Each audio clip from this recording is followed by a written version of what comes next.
చంద్రబాబు ప్రభుత్వంపై తీవ్ర వ్యతిరేకత కనిపిస్తోందని అంటున్నారు వైసీపీ అధినేత జగన్. విద్య, వైద్యం, వ్యవసాయం, లా అండ్ ఆర్డర్ అన్నింటా తిరోగమనమే అని విమర్శించారు ఆయన. ఆరోగ్యశ్రీని నాశనం చేశారని, ఏ పంటకు గిట్టుబాటు ధర రావడం లేదని అన్నారు జగన్. 15 నెలల్లో 2 లక్షల కోట్లు అప్పు చేశారని మండిపడ్డారు. అట్టర్ ఫ్లాప్ అయిన సూపర్ 6 పథకాలపై బలవంతపు విజయోత్సవాలు చేస్తున్నారని ఎద్దేవా చేశారు. బుద్ధి ఉన్నవాడెవడైనా ప్రభుత్వ మెడికల్ కాలేజీలు అమ్ముతాడా అని ప్రశ్నించారు జగన్.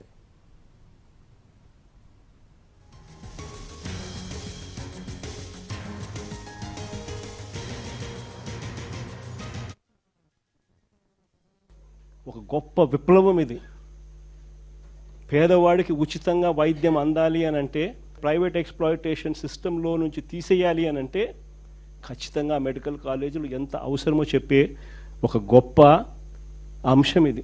మరోవైపున దీంట్లో వచ్చే సీట్లు, ఆ సీట్ల ద్వారా మన పిల్లలకు చాలామందికి ఉచితంగా చదువులు, మెడిసిన్ చదువులు చదువుతారు.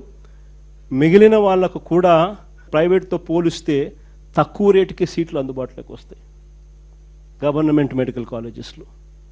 అది రెండవ అడ్వాంటేజ్. ఇన్నిన్ని సీట్లు జిల్లాలలో అందుబాటులోకి రావడంతో, రాష్ట్రంలో ఇన్నిన్ని సీట్లు అందుబాటులోకి రావడంతో డాక్టర్లు ప్రతి జిల్లాలోనూ అవైలబుల్గా ఉంటారు. ఒక గొప్ప కార్యక్రమానికి చంద్రబాబు నాయుడు అనే వ్యక్తి స్కాముల కోసం అని చెప్పి ఏకంగా మెడికల్ కాలేజీను 5,000 కోట్లు ఖర్చు పెట్టే కార్యక్రమానికి చెయ్యలేమని చెప్పి మూసేస్తా ఉన్నాడు. నాకు ఆశ్చర్యం అనిపించింది. 8,000 కోట్ల రూపాయలతో ఈ పథకాన్ని మొదలుపెట్టి మన హయాంలోనే 5 కాలేజీలను మనం జాతికి అంకితం చేసినాం, స్టార్ట్ చేసినాం. మరో 2 కాలేజీలు పులివెందుల పాడేరు. చంద్రబాబు నాయుడు ప్రభుత్వం రాకమునిపే వాటిలో కూడా కోర్సులు స్టార్ట్ చేసే విధంగా వాటికి కూడా అనుమతులు వచ్చేసినాయి. అంటే దాదాపుగా 17 కాలేజీలలో 7 కాలేజీలు మోరల్లెస్ ఫుల్ ఫ్లెడ్జ్డ్ కాలేజెస్గా తయారైనాయి. ఇంకొక 5,000 కోట్లు ఏముందండి 5 సంవత్సరాలలో? సంవత్సరానికి 1000 కోట్లు చూస్తూ ఆడుతూ పాడుతూ పెట్టుకోలేమా? అసలు నిజంగా 5,000 కోట్లు నేను పెట్టలేనని చెప్పి అంటా ఉండే ఈ పెద్ద మనిషి ఆడ అమరావతిలో చేస్తూ ఉండేది ఏంది? ఏం చేస్తూ ఉన్నాడు? ఈయన ప్రాజెక్ట్ రిపోర్ట్ ప్రకారమే 1,00,000 కోట్లు కావాలన్నాడు. ఈయన ప్రాజెక్ట్ రిపోర్ట్ ప్రకారమే మొదటి దఫా 50,000 ఎకరాలను డెవలప్ చేయడానికి ఎకరాకు 2 కోట్ల రూపాయలు అక్కడ ఇన్ఫ్రాస్ట్రక్చర్ కాస్ట్ అవుతుంది అని చెప్పి ప్రొజెక్ట్ చేసినాడు. అంటే ఏంది ఇన్ఫ్రాస్ట్రక్చర్ అంటే ఏంది? బిల్డింగులు కట్టడానికి కాదు, రోడ్లు వేయడానికి, కరెంట్ వేయడానికి, డ్రైనేజీలు ఇవ్వడానికి. వీళ్ళ ప్రకారమే 50,000 ఎకరాలు గతంలో చేసిన దానికి 1,00,000 కోట్లు అవుతాను, 1,00,000 కోట్లు ఖర్చు అవుతుందనంటే గత ప్రభుత్వం చంద్రబాబు నాయుడు ఉన్నప్పుడు 4,500 కోట్లు ఖర్చు పెట్టారు. మిగిలిన 95,000 కోట్లు ఎక్కడి నుంచి తీసుకొని వచ్చి పెడతారు? మొదటి నుంచి నేను అడుగుతా ఉన్న ప్రశ్న అదే. ఈ 95,000కు ఎక్కడి నుంచి తీసుకొచ్చి పెడతారని చెప్పి ప్రజలు అడుగుతా ఉన్నప్పుడు ఈ పెద్ద మనిషి ఇంకో 50,000 ఎకరాలు కావాలంటున్నాడు. ఆ 50,000కి అదే పరిస్థితి ఉంది. ఇంకొక 50,000 కావాలంటున్నాడు. దానికి ఇంకో 1,00,000 కోట్లు. మరి నీకు అమరావతి కోసం 2,00,000 కోట్లు నువ్వు ప్రణాళిక వేసినావు, చేతిలో డబ్బు లేదు, కానీ 2,00,000 కోట్లు ప్రణాళిక అంటున్నావు. మెడికల్ కాలేజీలకు, ఇంతమందికి మేలు చేసే మెడికల్ కాలేజీలకు 5,000 కోట్లు పెట్టడానికి నీ దగ్గర డబ్బులు లేవంటావా? నువ్వు అసలు మనిషివేనా చంద్రబాబు అని అడుగుతా ఉన్నా. ఇది పరిస్థితి.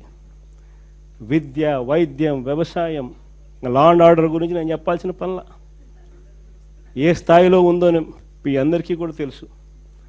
కరప్షన్ గురించి అంతకన్నా మాట్లాడాల్సిన పనుల. కరప్షన్ అనేది లేనిది ఎక్కడో చెప్పాలా. ఏది ముట్టుకున్నా కరప్షనే.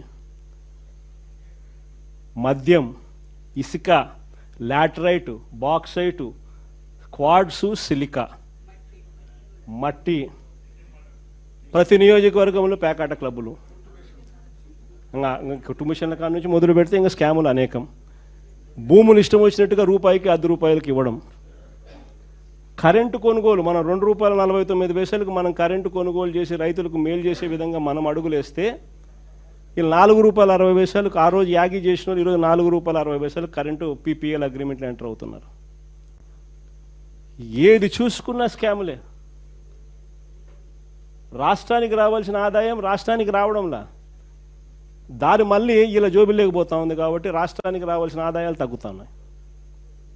రాష్ట్ర ఖజానాకు ఆదాయాలు ఎందుకు తగ్గుతున్నాయనంటే ఖజానాకు రావాల్సిన ఆదాయం ఖజానాకు రావడంలా. మన హయాంలో ఇసుక ఎగ్జాంపుల్ చెప్తా, 750 కోట్ల సంవత్సరానికి ఖజానాకు వచ్చేది. ఈరోజు ఖజానాకు రూపాయి రావడంలా, ఇసుక రేటు మన హయాంలో కన్నా డబల్ రేటు. అంటే ఆ ఆదాయం ఖజానాకు రాకోకుండా దారి మళ్ళుతా ఉంది. తెలుగుదేశం పార్టీ వాళ్ళ జోబులు లేకపోతా ఉంది. జిఎస్టీ ఎందుకు తగ్గుతూ ఉంది అంటే దానికి కారణం రాష్ట్రానికి రావాల్సింది వస్తూ ఉంటే కదా. ప్రతి విషయంలోనూ కూడా ఇసుకే అంతే, మట్టి అంతే, క్వార్ట్సు అంతే, సిలికా అంతే, మైన్లలో నుంచి నేరుగా వాళ్ళకి పోతాం, వాళ్ళ జోబీలో లేకపోతా ఉంది. అందుకని రాష్ట్రానికి సంబంధించిన ఆదాయం రాకుండా ఇలా పర్సనల్ జోబీలు లేకపోయి రాష్ట్ర ఖజానా దివాలా తీస్తూ ఉంది. 17 నెలల్లో 2 లక్షల కోట్ల అప్పు. మనం 5 ఏళ్లలో చేసిన అప్పుకు 57% అప్పు కేవలం 16 నెలల్లో.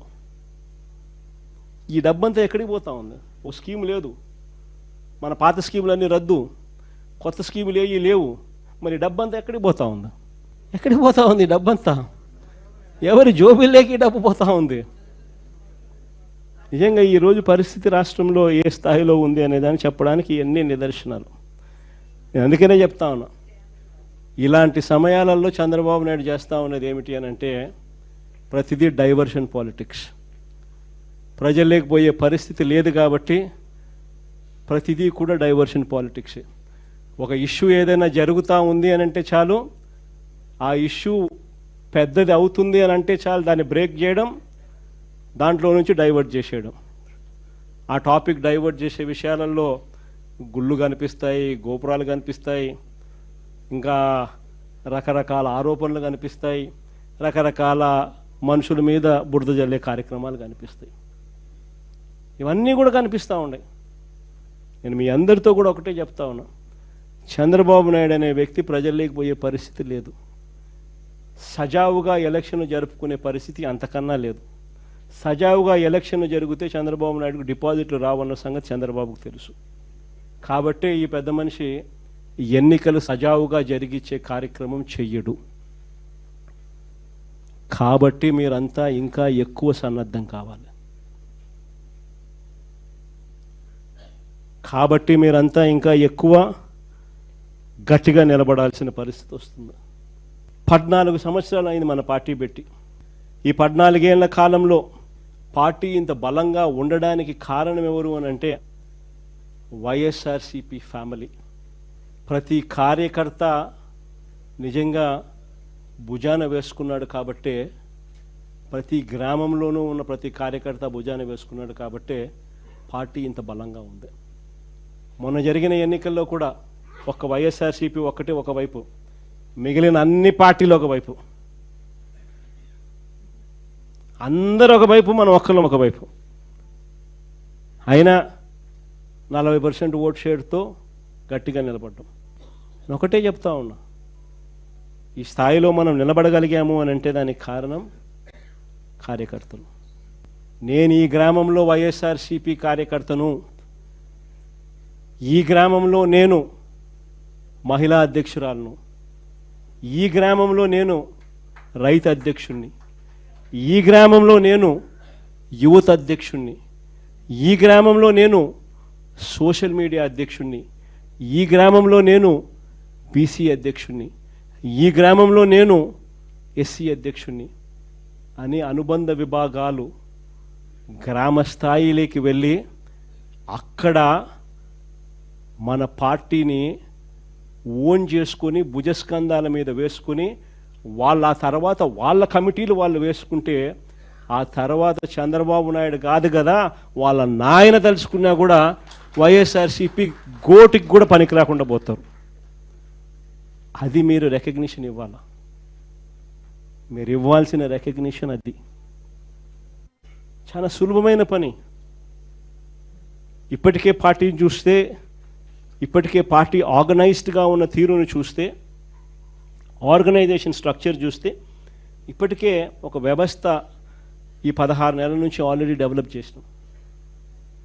రీజనల్ కోఆర్డినేటర్స్ ఉన్నారు, జిల్లా అధ్యక్షుల్ని ఆల్రెడీ నియమించినాం, పార్లమెంట్ అబ్జర్వర్స్ ఆల్రెడీ ఉన్నారు, పార్లమెంట్ సెక్రటరీస్ కింద ప్రతి రెండు నియోజకవర్గాలకు అబ్జర్వర్ స్టేటస్లో ఒక పార్లమెంట్ సెక్రటరీని కూడా నియమించినాం, కాన్స్టిట్యున్సీ ఇన్ఛార్జీలు ఉన్నారు. వీళ్ళంతా కూడా డిస్ట్రిక్ట్ కమిటీసు, మండల్ కమిటీసు, గ్రామ కమిటీసు వేసే దిశగా వీళ్ళంతా కూడా అడుగులు వేస్తూ ఉన్నారు. వీరితో పాటు మోస్ట్ ఇంపార్టెంట్ ఏమిటో తెలుసా? అనుబంధ విభాగాలు. అనుబంధ విభాగాలు అన్నది ది మోస్ట్ ఇంపార్టెంట్ థింగ్. ఇది మనకు తెలియని ఓనర్షిప్ ఇస్తుంది. పార్టీ మీద, పార్టీని ప్రేమించే వాళ్ళు ఇది మా పార్టీ అని చెప్పి ఓన్ చేసుకునే ఒక గొప్ప ఓనర్షిప్ ఇస్తుంది ఈ అనుబంధ విభాగాలు. ఈ అనుబంధ విభాగాలను డిస్ట్రిక్ట్ లెవెల్ నుంచి డిస్ట్రిక్ట్ అధ్యక్షుడు, డిస్ట్రిక్ట్ కమిటీసు, వీళ్ళను నుంచి కిందికి next level constituency level. Constituency లెవెల్లో కమిటీస్ వేయాల్సిన పనుల, కాన్స్టిట్యున్సీస్లో అనుబంధ విభాగాలకు సంబంధించిన అధ్యక్షులను వేస్తే చాలు. ఎందుకనంటే వాళ్ళు నియోజకవర్గ స్థాయిలో గ్రామ స్థాయి వరకు సూపర్విజన్ చేస్తారు. దాని తర్వాత మండల స్థాయిలో, మండల్ లెవెల్లో అధ్యక్షులు, అనుబంధ విభాగాల అధ్యక్షులు, వారికి సంబంధించిన కమిటీసు, ఇవి జరుగుతూ ఉండగా గ్రామంలో గ్రామానికి సంబంధించిన విలేజ్ కమిటీసు, ఈ విలేజ్ కమిటీస్తో పాటు ఆ గ్రామంలో ఈ 7 అనుబంధ విభాగాలు రావాలి. ఈ అనుబంధ విభాగాలకు సంబంధించిన 7 మంది సభ్యులు కూడా ఎక్స్ అఫిషియో సభ్యుల కింద గ్రామ కమిటీకి అనుసంధానం అవుతారు. ఆ తర్వాత ఈ అనుబంధ విభాగాల అధ్యక్షులు గ్రామ స్థాయిలో వాళ్ళు వాళ్ళ కమిటీలు వేసుకుంటారు. అలా కమిటీలు వేసుకున్నాక మనం వీళ్ళందరికీ ఐడి కార్డులు ఇస్తాం.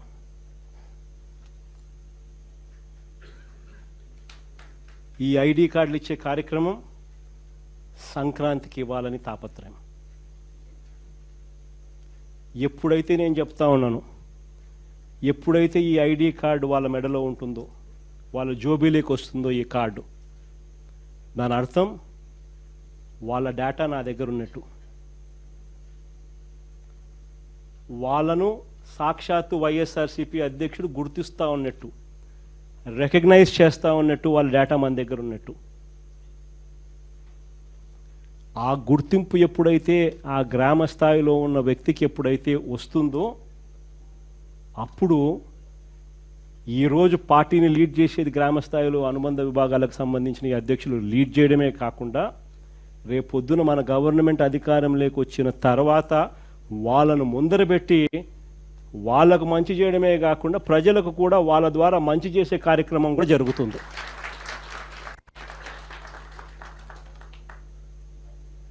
ఇది చేయించాల్సిన కార్యక్రమం.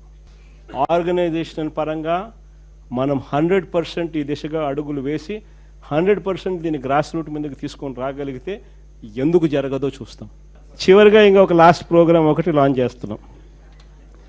ఈ ప్రోగ్రాం ఏంటంటే మన కార్యకర్తల కోసం, రాష్ట్రంలో అన్యాయానికి గురైన ఏ కార్యకర్త అయినా కూడా డిజిటల్ బుక్ ఇప్పుడు లాంచ్ చేస్తా ఉన్నాం.